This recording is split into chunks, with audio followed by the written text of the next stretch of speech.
విపరీతమైనటువంటి తుఫాను వచ్చేసి గంటకి 180 నుంచి 200 కిలోమీటర్ల వేగముతో ఈదురుగాలులు వీయవచ్చు.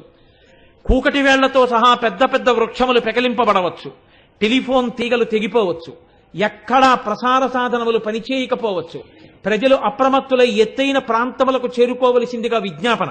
సముద్రం లోతట్టు ప్రాంతములలో చేపలను వేటాడుటకు మత్స్యకారులు వెళ్లరాదని ఆజ్ఞాపించడమైనది. విపరీతమైనటువంటి వర్షముల చేత లోతట్టు ప్రాంతాలన్నీ జలమయమైపోతాయి.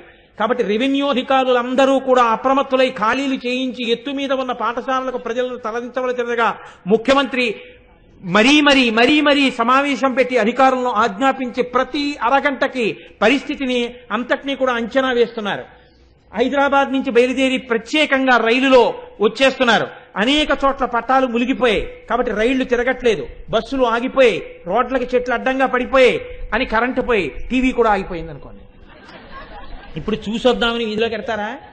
ఎవడు వెళ్ళడు.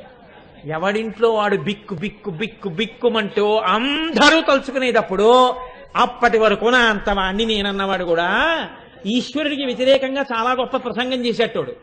వేదిక దిగిపోయాక ఇన్నాళ్ళు ఈశ్వరుడి గురించి విన్నాం, ఈశ్వరుడు లేడని కూడా చాలా బాగా ప్రసంగం చేశారండి, ఎక్కడికి ఇంత శక్తి మీకన్నారట, ఏదో భగవద్ అనుగ్రహం లేండి అన్నట్టు అలా ఉంటుంది.